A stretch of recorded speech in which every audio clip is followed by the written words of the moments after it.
Baik, bismillahirrahmanirrahim. Assalamualaikum warahmatullahi wabarakatuh. Ya, mari kita mulai perkuliahan kita.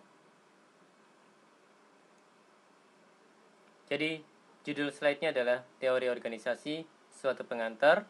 Ya, sumber dari materi ini bisa dilihat di bagian ini ya, Mas dan Mbak ya.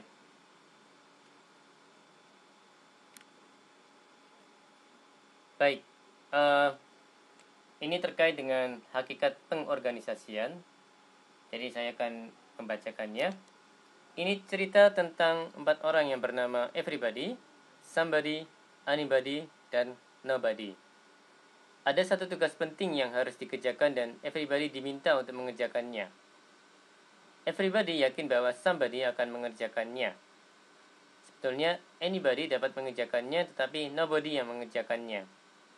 Somebody marah sebab itu tugas everybody. Everybody pikir bahwa anybody dapat mengerjakannya, tetapi nobody sadar bahwa everybody tidak akan mengerjakannya. Akhirnya everybody menyalahkan somebody yang sebetulnya nobody diminta oleh anybody.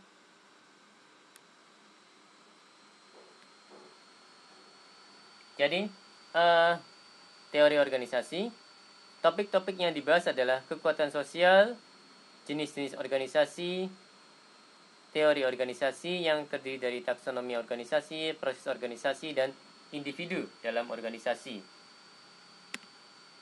Baik, masuk ke pembahasan terkait dengan kekuatan sosial, social power. Kekuatan sosial adalah sumber energi yang mampu menggerakkan sejumlah orang ke arah yang dikehendaki oleh sumber energi tersebut. Ada 2 macam kekuatan sosial, yakni pertama, kewenangan atau authority, hak untuk melakukan perintah kepada orang lain.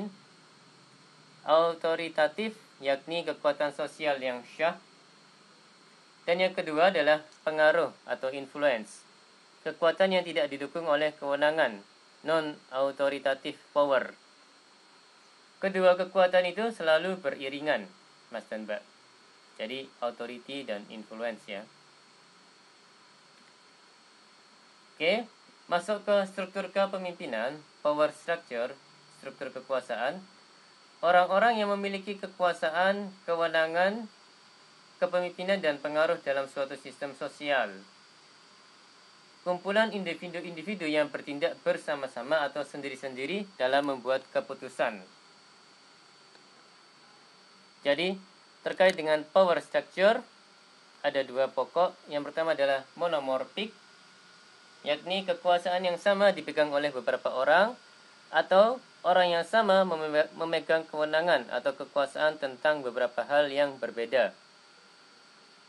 Sedangkan polymorphic adalah kewenangan yang berbeda dipegang oleh orang yang berbeda. Oke, tingkat kekuasaan. Tingkat atas menyangkut kebijaksanaan, mempengaruhi semua orang. Tingkat menengah menyangkut pelaksanaan, pengaruh terbatas. Tingkat bawah menyangkut hal-hal kecil yang bersifat teknis, pengaruh sangat terbatas.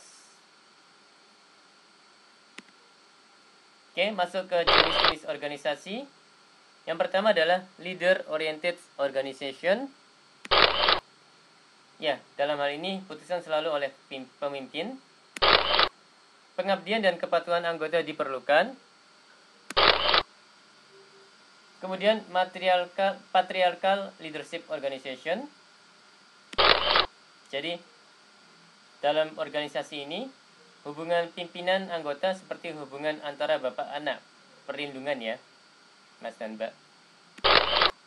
Selalu memerlukan restu atau persetujuan pemimpin meskipun putusan tersebut dibuat oleh anggota. Birokrasi diatur oleh suatu struktur tertentu, beroperasi sesuai perangkat peraturan atau ketentuan tertentu, tanpa menghubungkan dengan pemimpin atau pemegang kekuasaan tertentu.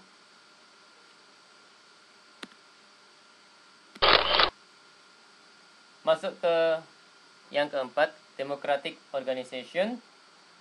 Dalam hal ini, anggota mempunyai hak bersuara, keputusan diambil secara bersama, pemimpin tunduk pada keputusan bersama, dan pemimpin memberi arahan, tidak memberi perintah. Seperti itu ya Mas dan Mbak ya. Oke, masuk ke pembahasan terkait dengan teori organisasi. Ya, organisasi terbentuk atau terdiri dari beberapa kelompok. Dalam penyuluhan, organisasi harus bersifat pendidikan sebagai media pendidikan atau belajar. Organisasi, ya, ada orang-orang, kemudian berinteraksi untuk mencapai tujuan bersama ya Mas dan Mbak ya. Dan struktur organisasi selalu formal. Jadi ini ada organisasi, ada individu, ada proses, ada taksonomi, sistem ya, kemudian ada struktur. Seperti itu ya Mas dan Mbak ya. Oke. Masuk ke taksonomi organisasi, ada tujuan organisasi, ada filosofi dan tata nilai, ada komposisi anggota, ada struktur organisasi, ada teknologi, ada lingkungan fisik, ada lingkungan sosial dan budaya, dan ada ciri-ciri waktu. Seperti itu Mas dan Mbak. Oke, masuk ke taksonomi organisasi.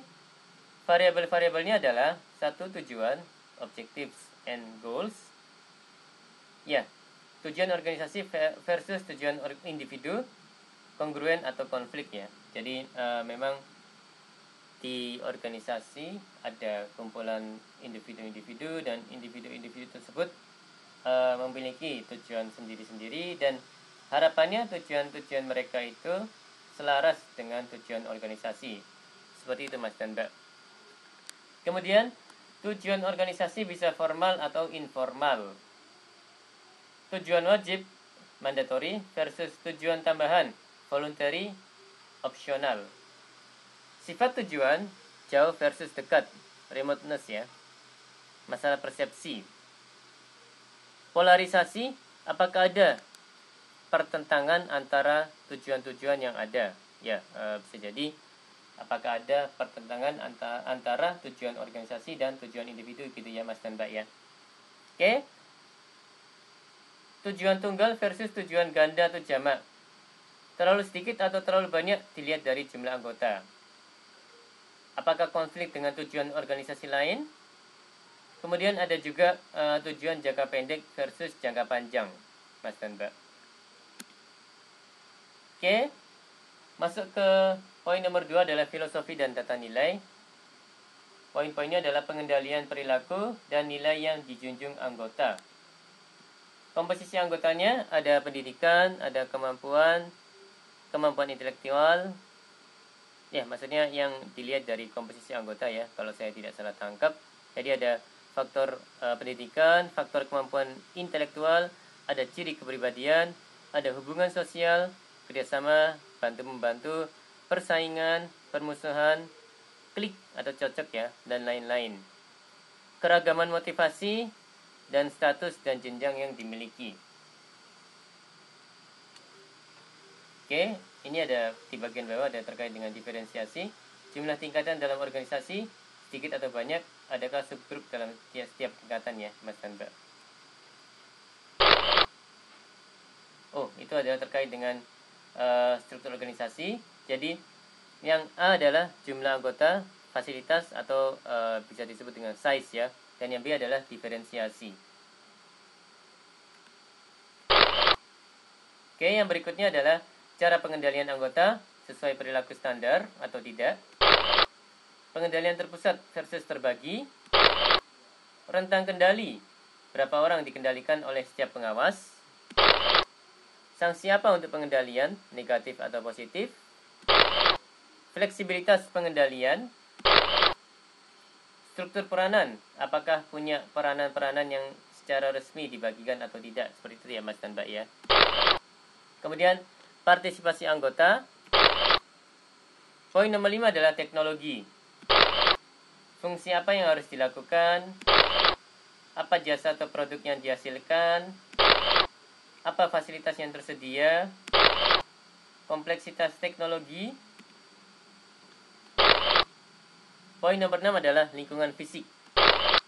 Ada keisolasian sosial, ada keterbatasan komunikasi, ada mobilitas anggota, ada stres yang diakibatkan. Yang nomor 7 adalah lingkungan sosial dan budaya. Apakah sesuai atau bertentangan dengan tata nilai dari organisasi? Bagaimana nilai-nilai dan tujuan-tujuan di sekitarnya? Kemudian ciri-ciri waktu, usia organisasi, lama partisipasi dalam organisasi, dan jangka waktu pencapaian tujuan organisasi. Oke. Struktur organisasi. Struktur suatu organisasi menggambarkan bagaimana organisasi itu mengatur dirinya sendiri, bagaimana mengatur hubungan antar orang dan antar kelompok. Seperti itu Mas dan Mbak. Struktur organisasi adalah suatu keputusan yang diambil oleh organisasi itu sendiri berdasarkan situasi, kondisi, dan kebutuhan organisasi. Struktur suatu organisasi ada kaitannya dengan tujuan, sebab struktur organisasi itu adalah cara organisasi itu mengatur dirinya untuk bisa mencapai tujuan yang ingin dicapainya. Struktur organisasi adalah unik untuk setiap organisasi.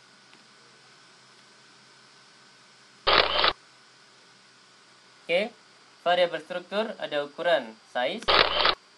Makin besar akan semakin kompleks, semakin impersonal, semakin lugas, semakin sulit diarahkan, semakin sulit dipadukan. Ya, kalau ukuran size-nya itu kecil itu lebih cenderung untuk guyup ya, akrab gitu.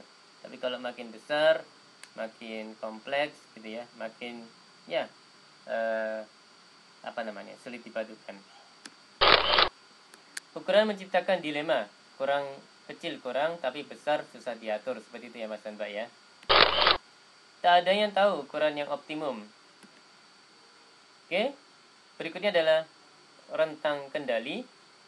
Jumlah orang yang langsung di bawah pengawasan dan tanggung jawab seorang pejabat atau pemimpin. Jumlah yang optimum adalah antara 6 sampai 10. Kalau terlalu banyak, tidak akan bisa diawasi dan disupervisi secara optimal. Seperti itu ya Mas dan Mbak ya. Oke, jumlah tingkatan hierarki. Kalau terlalu banyak bisa timbul kesulitan. Ya, komunikasi vertikal. Sebaiknya tak terlalu banyak ya. Dan perhatikan efektivitas dari komunikasi yang dilakukan. Oke, berikutnya adalah struktur kewenangan. Orang-orang yang punya kewenangan membuat keputusan bagi organisasi. Jadi decision maker ya mereka. Siapa saja yang termasuk dalam struktur? Bila hanya satu orang bisa timbul kesulitan. Pendelegasian wewenang. Dan nomor 5, struktur komunikasi. Variabel yang terpenting dari puncak hierarki sampai ke paling bawah. Juga perlu diperhatikan komunikasi horizontal. Masuk ke struktur tugas, sama dengan struktur peranan, cara organisasi membagi-bagi tugas atau pekerjaan kepada anggota-anggotanya. Apakah semua pekerjaan terbagi habis? Apakah semua anggota mendapat peranan? Apakah hanya orang tertentu saja yang berperan? Struktur status dan prestis. Apa yang diperoleh dari organisasi dengan pengorbanan yang diberikan? Jadi saya ulangi, apa yang diperoleh dari organisasi dengan pengorbanan yang diberikan? Apakah prestis dalam kurung gengsi seseorang akan naik dengan menjadi anggota organisasi? Apakah prestis terbagi secara merata? Dan apakah organisasi memiliki jenjang status yang terbuka bagi semua anggota? Jadi saya ulangi, apakah organisasi memiliki jenjang status yang terbuka bagi semua anggota? Dan ya, yang berikutnya adalah jarak psikologis antara orang yang di puncak pengambil keputusan dan orang-orang di bawah yang melakukan pekerjaan. Komunikasi emosi antara orang-orang dalam hierarki menunjukkan kemudahan komunikasi vertikal efektif atau tidak. Oke, masuk ke pembahasan terkait dengan proses organisasi, yakni proses-proses yang ada dalam organisasi menunjukkan adanya kehidupan dalam organisasi. Jadi, sekali lagi, ya saya ralat, proses-proses yang ada dalam organisasi menunjukkan adanya kehidupan dalam organisasi. Proses dalam organisasi ditandai dengan adanya kegiatan individu anggota atau kegiatan bersama. Ada 6 proses yang perlu ada dalam organisasi, yakni hubungan antar peranan, yang poin-poinnya adalah apakah ada saling pengertian, hubungan timbal balik, aktivitas organisasi terjadi atas dasar adanya hubungan antar peranan. Yang berikutnya adalah komunikasi, yang mana poin-poinnya adalah bagaimana mereka saling berkomunikasi, seberapa akurat dan tepat waktu, seharusnya proses ini efektif. Komunikasi adalah awal interaksi, dan komunikasi yang efektif menghasilkan interaksi yang produktif ya Mas dan Mbak. Oke, poin nomor 3, pengendalian, kontrol. Bagaimana perilaku anggota dikendalikan, efektivitas hubungan pimpinan anggota. Kemudian pengendalian meliputi kegiatan pemantauan dan pengenaan sanksi. Jadi diberikan sanksi atau enggak gitu ya Mas dan Mbak ya. Kemudian koordinasi, perhatian yang diberikan pada berbagai kegiatan diarahkan pada tujuan. Bertujuan mengurangi salah pengertian dan konflik antara orang-orang yang melakukan berbagai kegiatan. Pastikan bahwa semua bergerak ke arah tujuan yang sama. Jadi tujuan sini mencapai objektif dari organisasi yang sudah ditentukan gitu ya. Oke, berikutnya sosialisasi. Bagaimana cara anggota baru diperkenalkan pada sistem, cara-cara yang formal maupun informal, apakah proses ini dilakukan dan mencukupi? Tanpa sosialisasi yang cukup, anggota baru akan lama dalam hal menyesuaikan diri dengan organisasi. Seperti itu ya Mas dan Mbak ya. Ya, ini sama halnya dengan mahasiswa baru ya Mas dan Mbak ya. Kalau semakin sosialisasinya cukup, maka anggota baru, yaitu mahasiswa baru, akan makin mudah beradaptasi dengan organisasi, ya dalam hal ini UNUSA ya Mas dan Mbak. Oke, masuk ke poin ke-6, supervisi, kombinasi pengawasan dan pembinaan. Orientasinya pada perbaikan, bukan pada pemberian sanksi atau penghukuman. Kepemimpinan seharusnya bersifat membina, membimbing, memperbaiki, melatih, tidak memerintah, reaktif, mempermalukan, menghukum gitu ya. Jadi ini maksudnya tidak memerintah, tidak reaktif, tidak mempermalukan, dan tidak menghukum. Ya, nampaknya seperti itu Mas dan Mbak. Mudah-mudahan saya nggak salah. Oke, masuk ke pembahasan terkait dengan individu dalam organisasi. Individu merupakan variabel organisasi yang terpenting, sebab mereka lah yang menentukan dan melakukan segalanya dalam organisasi. Variabel-variabel individu yang perlu diperhatikan adalah, pertama, motivasi. Ya, motivasi ini ada dua jenis, intrinsik dan ekstrinsik. Dorongan untuk berbuat sesuatu ya, motivasi. Ya, semoga saya nggak salah konsep.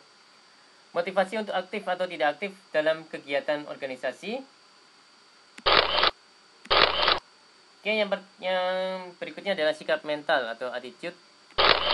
Sikap terhadap organisasinya, sikap terhadap anggota lain, sikap terhadap pekerjaan atau tugas yang didapat, sikap terhadap nilai-nilai organisasi, dan lain-lain.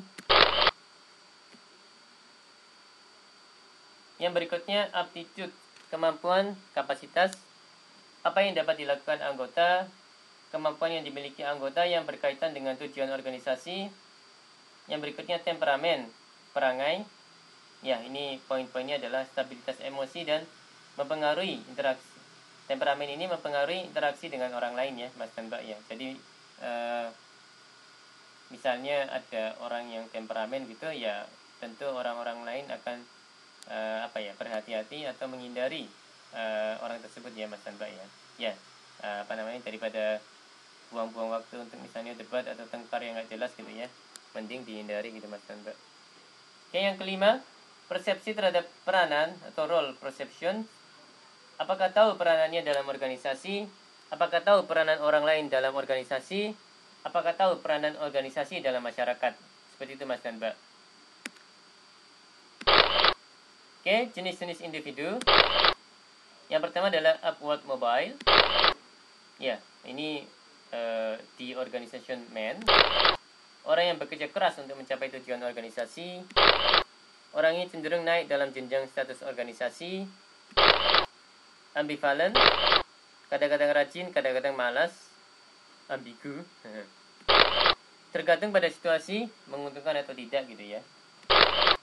Indifferent, tidak atau kurang peduli pada organisasi. Jadi ini jenis-jenis individu di organisasi ya Mas dan Mbak ya.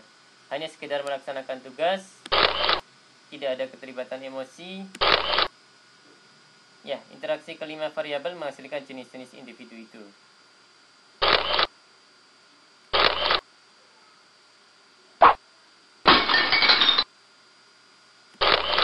Oke. Terkait dengan kepribadian dan organisasi, kualitas individu sangat penting dan berarti bagi organisasi. Struktur organisasi tak banyak artinya bila tak ditunjang oleh kualitas individu anggota-anggotanya.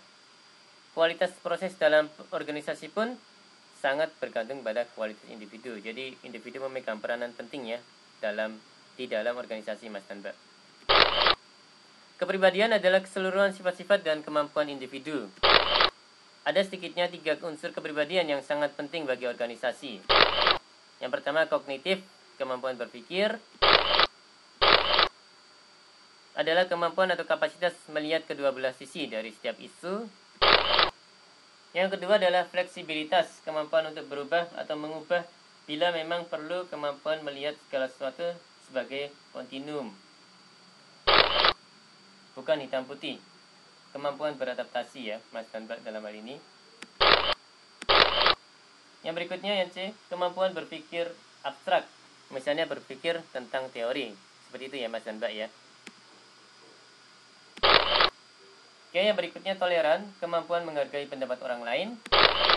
Kemampuan menerima penundaan penghargaan atau imbalan, kemampuan berkorban dalam jangka pendek untuk mendapatkan hasil atau imbalan dalam jangka panjang. Seperti itu Mas dan Mbak. Oke, struktur nilai. Optimistik, kemampuan melihat sisi yang baik, tidak hanya sisi yang jelek saja. Menghargai pencapaian, achieving ya. Berorientasi ke depan Mas dan Mbak. Non-fatalistik, tak menyerah sebelum habis berusaha. Yang berikutnya berani mengambil risiko. Yang berikutnya universalistik, berpikiran luas. Oke. Yang nomor 3, kemampuan berhubungan dengan orang lain.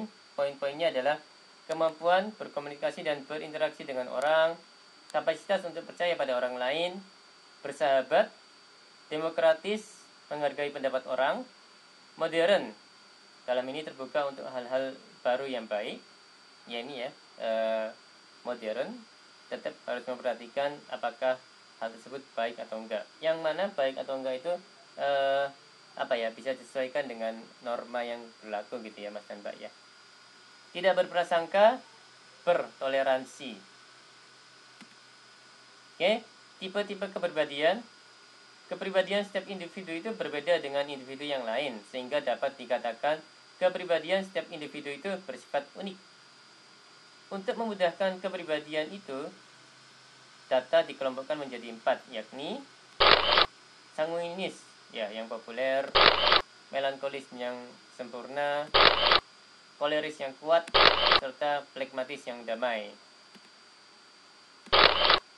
Oke, gambaran sekilasnya adalah seperti ini. Seorang sanguinis itu bersifat spontan, lincah, periang, optimistik, ekstrovert, tetapi suka pamer dan suka memerintah. Kalau yang seorang melankolis bersifat penuh pemikiran, setia, tekun, analitis, tetapi pesimistik dan introvert. Seorang koleris bersifat suka berpetualang, persuasif dan percaya diri, tetapi keras kepala dan kurang simpatik. Yang keempat, seorang flegmatis bersifat ramah, sabar, puas dan diplomatis, tetapi kurang bersemangat dan pemurung. Oke, ini ya. Jadi setiap kepribadian memiliki kekuatan dan kelemahan. Semua jenis kepribadian diperlukan adanya dalam setiap sistem sosial atau organisasi. Kepribadian sebagai totalitas sifat-sifat yang dimiliki oleh seseorang tidak bisa disebut baik atau jelek. Komponen-komponennya yang bisa jelek atau lemah, atau baik atau kuat. Seperti itu Mas dan Mbak.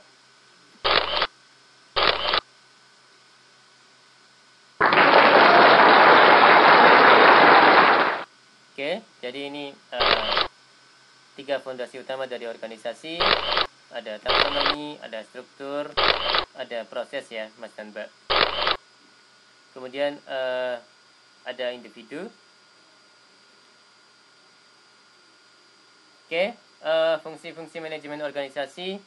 Jadi di tengah ini perilaku anggota, ada ya poin-poinnya: komunikasi, pemotivasian, pengorganisasian, perencanaan, berkreasi, dan pengendalian ya Mas dan Mbak ya. Jadi berkreasi, melihat apa yang ada dengan pandangan baru, segar, berbeda dengan cara pandang orang lain. Jenis-jenis kreativitas, ada inovasi, munculnya sesuatu yang baru. Sintesis, menyerap dan menggunakan berbagai gagasan dari macam-macam sumber. Ekstensi, memperluas kegunaan dari suatu inovasi. Dan duplikasi, meniru apa yang baik di organisasi lain. Seperti itu ya Mas dan Mbak ya. Jadi menduplikat, meniru sesuatu yang baik yang berasal dari luar, dari organisasi lain. Seperti itu Mas dan Mbak. Baik, demikian dari saya. Mohon maaf kalau ada kata-kata yang salah. Terima kasih atas perhatiannya. Wassalamualaikum warahmatullahi wabarakatuh.